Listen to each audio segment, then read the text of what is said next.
Anyway. Okay, so welcome everyone to the Open Science Framework Workshop. Kiran's going to be explaining a little bit more about what exactly that is if you don't know. She is great, wonderfully agreed to be our host and run this workshop. And we thank you so freaking much. I appreciate it. Oh, can't even say how much. Okay, so one question for you, Karen, before we go ahead. Do you want questions to be held till the end of the workshop? Yes, please. Okay. Okay, so at the end of the workshop, we'll have a short Q&A period where you're welcome to ask questions, and it can be a little bit more interactive when we get to that. Okay, so I'm going to turn off my camera and hand it off to Karen for now. All right. Thanks for the introduction, Sydney. For those of you who don't know me, my name is Kiran. I just graduated with my bachelor's in psychology and my minor in counseling. And I recently went through the honors program. So a lot of the knowledge that I'll be passing on today is basically from what I've learned doing my own honors project, and any other things I've learned or knew about along the way. So this workshop is specifically related to open science framework. There are a lot of open access practices, but we'll specifically be focusing on open science framework today in the workshop. And we'll just go into the brief basics on the replication crisis, and then we'll go into the tutorial on navigating around OSF. So before I go into anything and describing OSF and the whole process, I wanted to go over a bit of a story here. So I'd like you all to imagine yourself driving and you see a pirate on the street, or maybe Jack Sparrow. You now imagine yourself continuously driving and you see a second and then a third. Seeing multiple pirates may have made you feel more confident in your observations, leaning further away from what we call a false positive. The first time, you weren't exactly sure what this person was wearing, and by the third time, you're more inclined to think of a logical reasoning behind this, like some sort of a costume party, and that's why that person was dressed that way. What I really like about this example is not only is it clearly outlined in terms of how false positives might be portrayed in a real life scenario. It's a very absurd one, but it's a very clear example on how to describe replication. And it does provide a better understanding of this and how you repeat your findings from the same results. So what is replication? In science, replication is the process of repeating our research to determine the extent to which findings generalize across time and situations. Recently, psychological research has been under fire because many findings just aren't replicable. So replication protects against these false positives, like we were talking about in the last example slide. So false positives are basically when we see a result that's not really there. And it also increases confidence that the result actually exists. So if you, go forward and you think about this, the non-reproducibility of findings is disturbing because it basically is suggesting that the original research was done in a sloppy or maybe even a neglectful manner. So the worst thing could be that the data could have just been falsified, or the design, or there's just some sort of fabrication of your data. And in science, faking the results is probably one of the worst things that you could do. So that's why currently it's under fire, because we want to promote dissemination of research and all of that stuff. So that's why it's important. So reproducibility is definitely a defining feature of science, but the extent to which it characterizes current research is currently unknown. So scientific claims shouldn't gain any type of credibility because of someone's authority or by their replicability of their supporting evidence. So even research of very good quality might have irreproducible empirical findings just because of some sort of random or systematic error. And for example, a very famous study might be the prison study by Philip Zimbardo. Not saying that that's going to be irreproducible, but big studies like that with big researchers that are very creditable, those kinds of studies, they might have interesting findings, and that's totally fine. And not saying that these people weren't transparent in their research, but that's an example of, credibility and authority. He's a very renowned psychologist who has many research projects. Same thing with Milgram study. So it's just something that we need to be aware of, that, even though we see these studies and there's these remarkable findings, doesn't mean that they're always going to be replicable. So potentially problematic practices include selective reporting, selective analysis, and insufficient specification of the conditions necessary or to obtain those results. So the Open Science Collaboration, or the OSC, did conduct a large-scale collaborative effort to obtain an initial estimate of the reproducibility of psychological science by trying to replicate 100 original studies that were published in 3 top-tier psychology journals. And so they used specific criterions, but based on that, less than 50% of those studies were successfully replicated, which concludes that there is some sort of a replication crisis going on. This has been refuted, but we want to make sure that we aren't found guilty of any of these issues in the first place. Another problem that people come to see is something called p-hacking. And p-hacking is basically when you set your criterion, or you set how many people you need for your study based on a certain effect size, or however you decide what your analysis is going to be. And then let's say you're running 100 people and you find a significant effect at p equals 0.001 at half the size, and you stop collecting your data there. You should continue collecting your data at the target sample size. You should not stop there, because that, again, is one of the parts of problematic practices. Okay, so the replication of findings is one of the defining hallmarks of science. And so dissemination of research is a step closer to achieving this. So now we're going to pretend we're on the OSF website. This is what you would see if you go to the homepage, and you'll see there's going to be the sign-in page or sign up, depending on whether you do or don't have an account.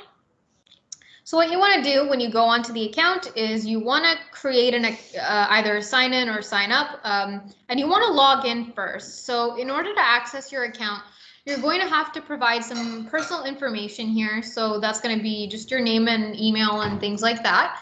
I just submitted mine by putting my name and contact email and confirmation email. And so once I sign in and I've made my account, you'll see something like this. So this is where you're going to see all of your projects once you've started them. So as you can see, that says on the screen there, that's my honors project. So that lists the title, the date that it was made, the contributors that are involved.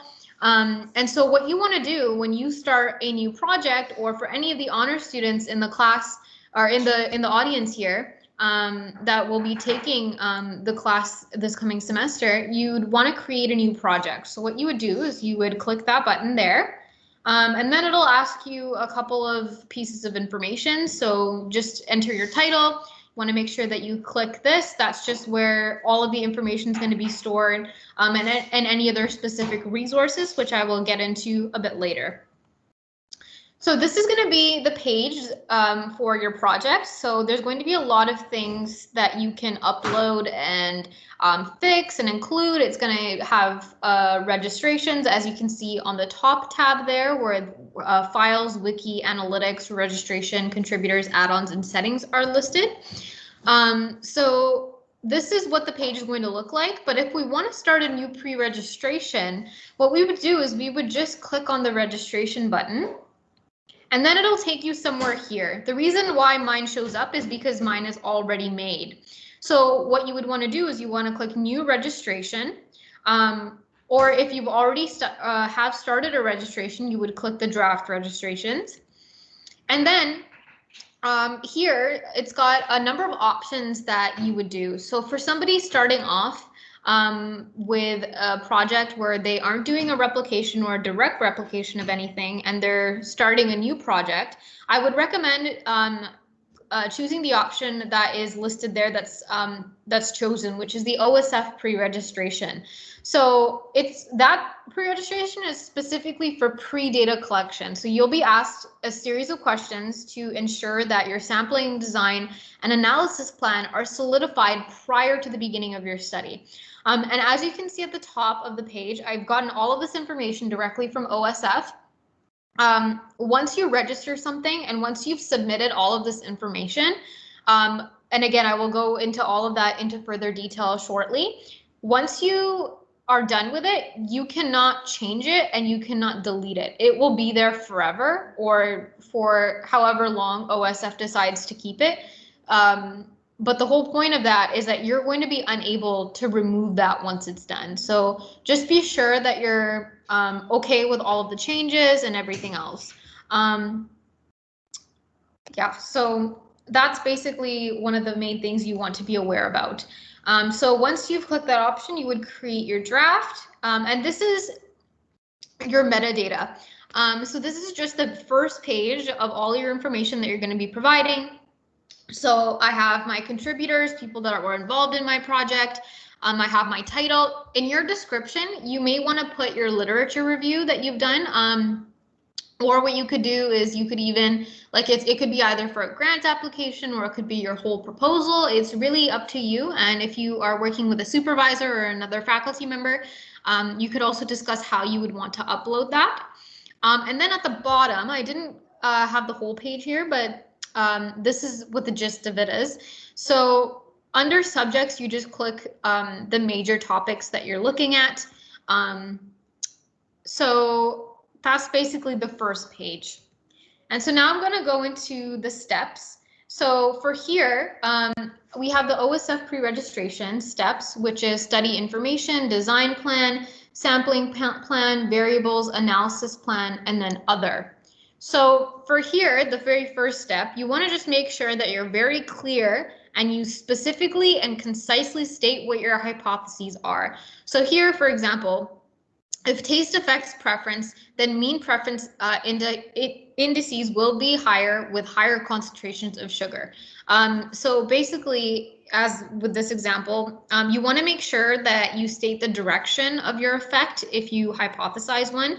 If you hypothesize a specific interaction, you can hypothesize that as well, but you have to list all of this stuff as separate hypotheses. So I can go into an example of this later, but it's not limiting you to just do one hypothesis. They're asking you to be as clear and coherent as possible. Okay, so for the design plan, what they're going to ask you to do is there's four sections there. Type of study, blinding, study design, and randomization. So you have to figure out what type of study you're doing. Is it an experiment? Are you randomly assigning treatments to study subjects, or are you having randomized control trials? Do you have some sort of an intervention? So those are the things that might define if it's going to be an experiment. Or is it going to be observational? Are you not having random assignment? Is it going to be a survey? Is it going to be a naturalistic experiment? These are specifically with regards to regression designs. So that's something to think about as well.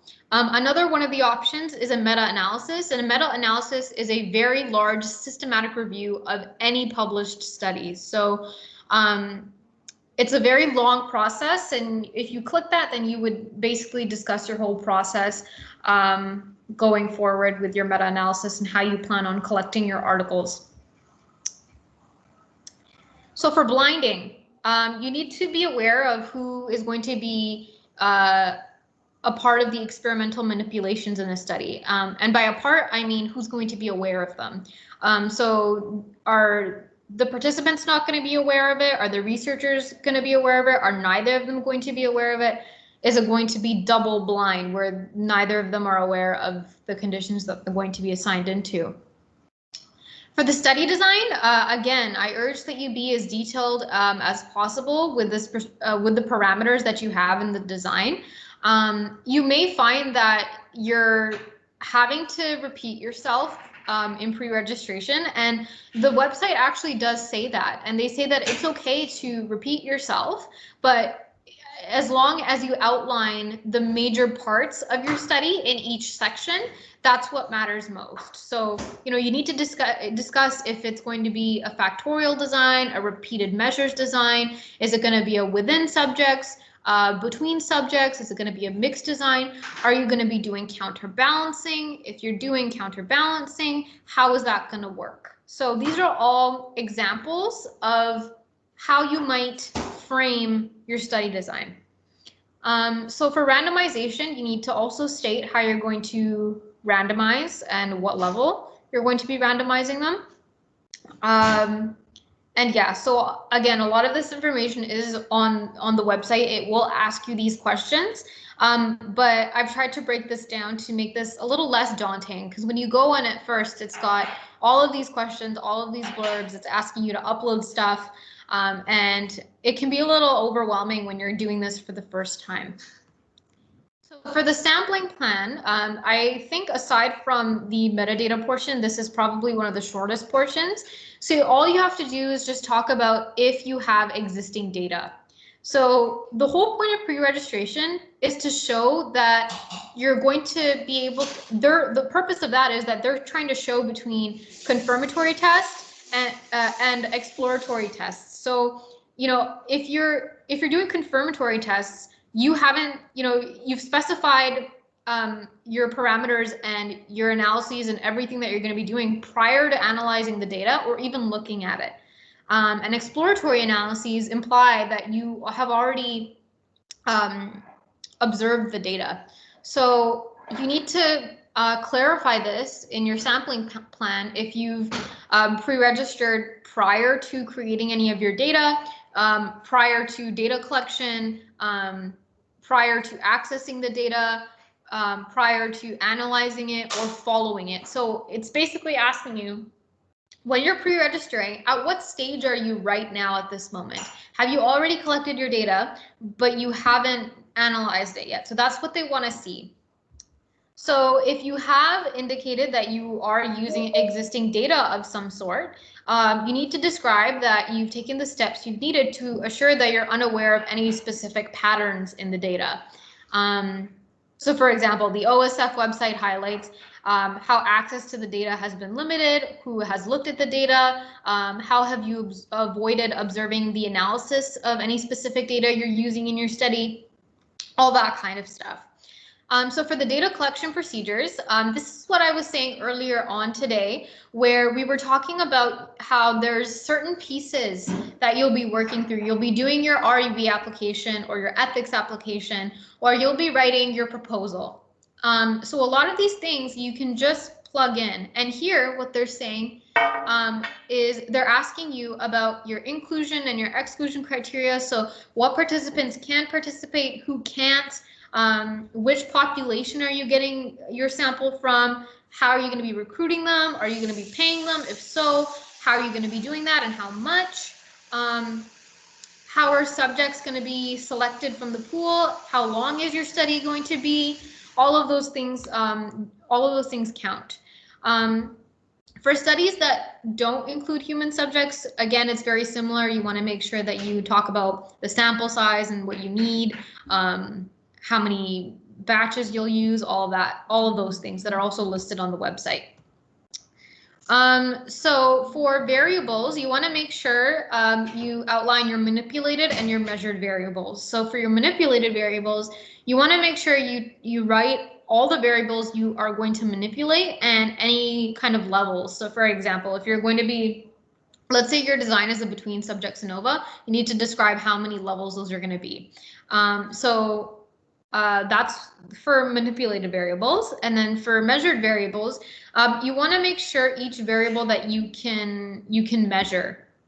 So if there's going to be any predictors or covariates, if you're running an ANCOVA, and if, let's say, you're doing a pre-test, post-test design, some people do a pre-test as their covariate in their ANCOVA. That's one way that you could list one of your measured variables. Okay, so this is probably the largest and most daunting portion because they want to know how you're going to be doing your analysis, and they're going to want to know how you're going to be collecting your data, or how you're going to be analyzing it too.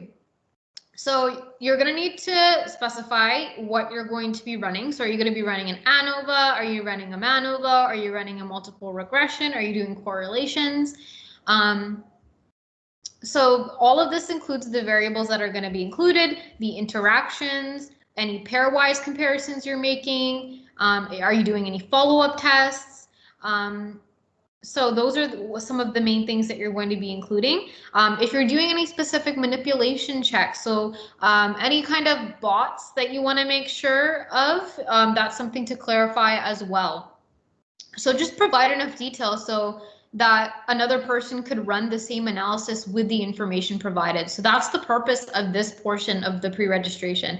And OSF highlights that very well. And that's exactly what they say in their pre-registration.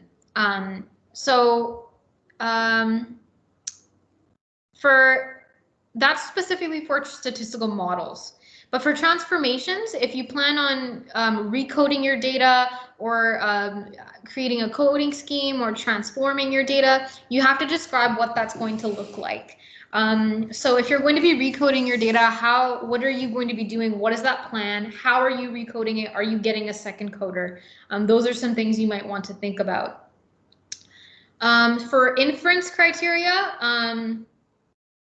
basically specify your p-values. If you're doing Bayesian statistics, what's your cutoff scores for certain scales? Are you going to be using one-tailed tests or two-tailed tests? Yeah, so those are some of the things that you need to think about. For data exclusion, how are you going to see whether certain data points or samples are going to be excluded from your analyses? How are you going to deal with outliers? Are you doing any kind of awareness checks? Those are some other things to consider when you're doing this. And, you know, if you, for example, if somebody's going to deal with data exclusion through mean replacements, that's one way to describe how they might be dealing with data exclusions. Similar with missing data, how are you going to deal with, sorry, to correct myself, some people with missing data, they might do mean replacements with missing data, but you need to figure out how you're going to deal with people who don't complete your experiment or leave things blank. So for any type of exploratory analyses, you don't necessarily have to have any, but if you do, you could just look for any other additional differences.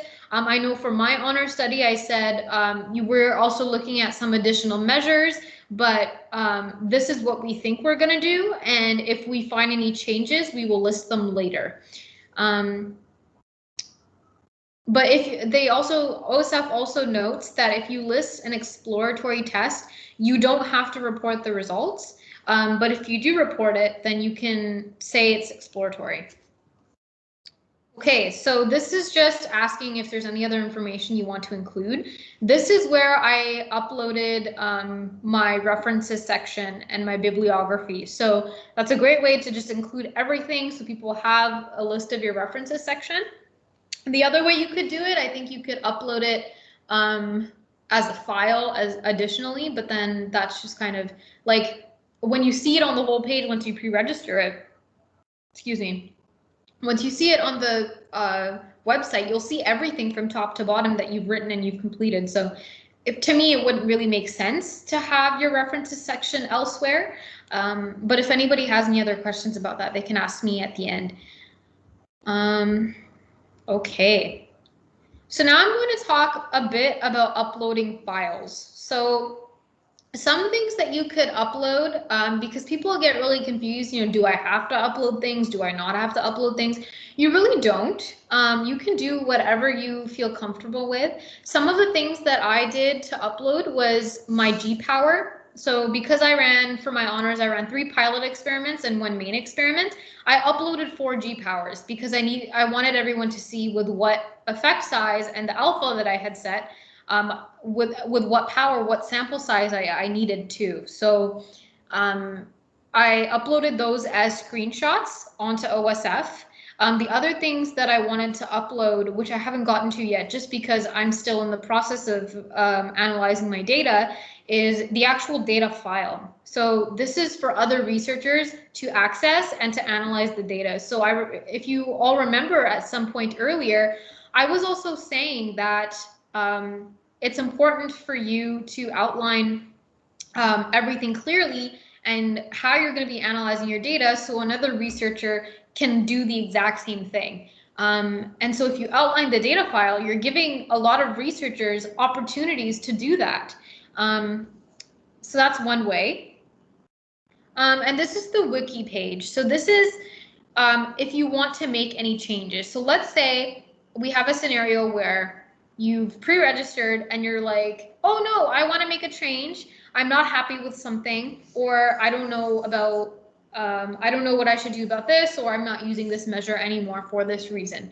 Here, one thing that you could do, or one way you could do it, is you could go in your wiki and you can say, you state the date, or I think it'll already state the date for you, but you can already just state these are the changes that I'm going to be making. I am no longer doing this analysis for this reason, or I'm not doing this for this reason. So for example, like let's say you are going to collect certain data and you can now not do that because of COVID. So you just state, I will not be collecting this data due to COVID. But that's only if you're discontinuing or you're stopping somewhere. So that's something that you could say in your wiki. Again, you could also list and outline something in a PDF of all the changes and upload that as well. So those are some of the main things of pre-registration. All of the examples I said and all of the questions and the things to consider, that's all listed on the OSF website as questions. So I've just taken all of that and I've just broken it down so it's easier to digest. So that's my references section, and I'm now opening the floor to everyone else for questions.